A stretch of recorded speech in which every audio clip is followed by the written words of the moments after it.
so handsome. You look so good. Are you a gentleman and a scholar? You coming over?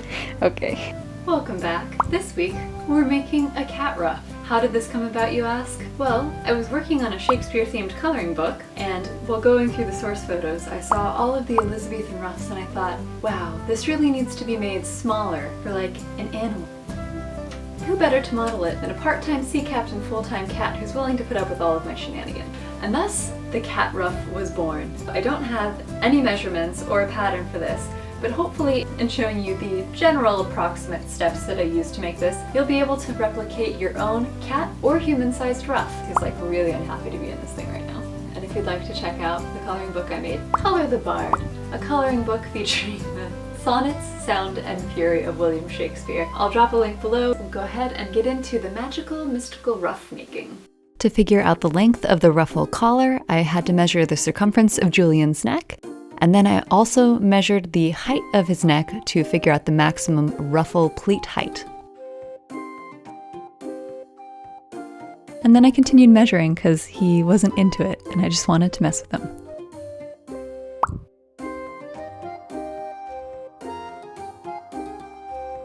The circumference of his neck was 10 inches, so I measured and cut that plus a little bit extra for seam allowance. And this already had Velcro on both ends, so I stole it from the side that was getting cut off and stitched that extra piece of Velcro onto the end that I'm cutting here.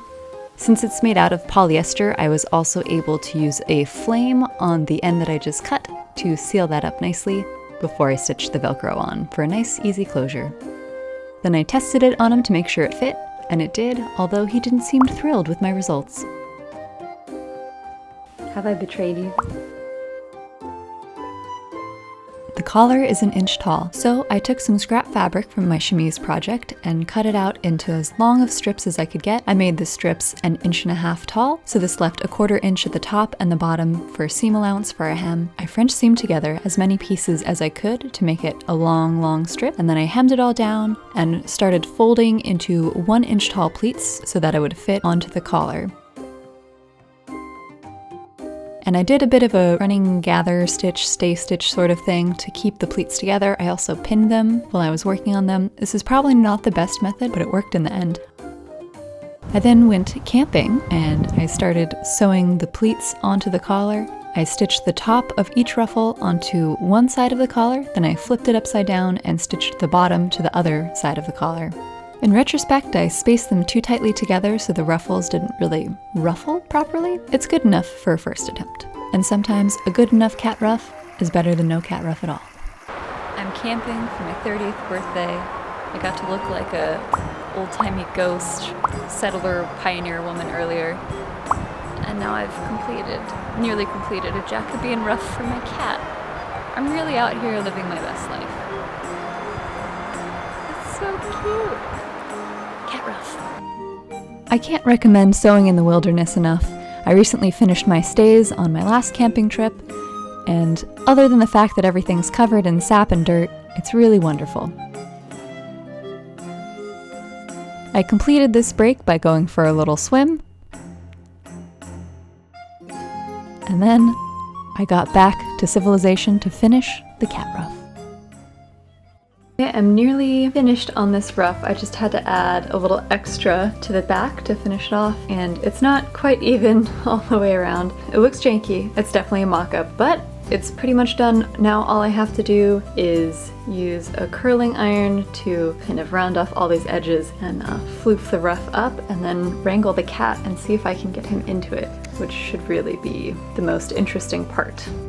I found the smallest curling iron that I could possibly wrestle up, put it to the highest heat setting, and tucked it in to the top and the bottom of each pleat to give it a more rounded effect. And I did realize that I made the pleats too tight together. They should have had more space, so it's hard for the ruffles to stay especially roughly. So I know it looks essentially the same, but I curling ironed every ruff on top. I was too lazy to curling iron the ruffs on bottom, which might be a mistake, but I think it's looking good. Now I just gotta find out where the cat is. And I have the one French seam on an edge. That's just doesn't look good, but whatever. It's a cat ruff. What can you expect? I do have to say I made it quite tight in the beginning and then looser as it went on, and I think looser is a little bit better. It was a little too dense at the front, but since I already stitched it on, I didn't want to go back and unstitch it to restitch it more loosely. So now you know, make your ruffles a little looser. I gotta find my cat. I think he's hiding under this bed. Sir, I need you for a fitting. Can you come out, please? Now he's having a nap, so it's gonna take a second before I can actually fit it on him and see how it looks. Hey bud, will you sit? Sit. I'm going to apologize in advance here. I was very excited for my small furry boy to get his fancy ruff, so there's a lot of baby talk in these clips. Are you ready? Are you excited? Hopefully you can just roll with it. Okay, what do you think? It's good? But honestly, who doesn't want some furry gentlefolk in their life? Cat, hamster, horse, lizard, whatever, we don't discriminate. Make everybody a ruff. Because why wouldn't you want your pet to look like an old-timey astronomer? You want to be free? Don't rub it off. Don't rub it off, he's so handsome. For heaven's sakes, we're living through the plague times again, so we might as well bring back the ruff. I like to think that Vince Noir from the Mighty Boosh would enjoy this ruff making since he thought it would come back in style when he was on his camping trip. Alright, what about this Jacobean Ruff? Listen, I've got a strong feeling the Tudor look's going to come back in while we're away. I don't want to get left behind. You'll be in the wilderness. Who's gonna know? The Jacobean Ruff's back in. I knew it. I brought back the Tudor look. Come on, let's go show Mom. Come on, let's go. Yeah. You've just given up? Yeah? Yeah. Oh, he's coming. He's coming. What a good boy. Look at you! What a good boy! So fancy. Wow! Look at you, buddy! Oh my goodness, you're so handsome. Well, here's a montage of one very fancy boy, a fancy feline, a terrific Tudor, a just Jacobean, an excellent Elizabethan, a super Shakespearian sir. Yep, that's him. Little fuzz bucket and a ruff. I'm sure this is the content you all came here longing to see. Here's victim number 2 because gently torturing one cat wasn't enough, so I decided to mess with Jacobean's sister, Monica, and put the ruff on her. She took it like a champ, although she did not move with it on at all. But just to show you, the ruff is unisex. I'm pretty sure the cats would give this ruff about 1 out of 10 stars. They were not fans of it, but they would give the 18th century petticoat 20 out of 10 stars. They loved that thing. Jacobean even murdered the mannequin to get to it. Oh my god. Murderer! No more murder. You leave Moira clothes alone. Thanks so much for joining me on this adventure.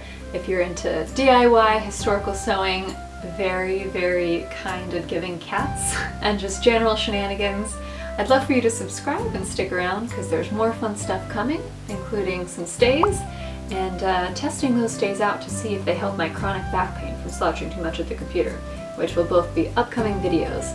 There are plenty more shenanigans coming your way. I'm just gonna free him from his neck prison. Oh, no, he wants it. Oh, do you feel fancy when you wear your ruff? Well, thank you so much for joining me and Jacobean, my part-time sea captain, part-time Jacobean Tudor Shakespearean gent, full-time wonderful cat. Thanks so much for watching. Bye-bye.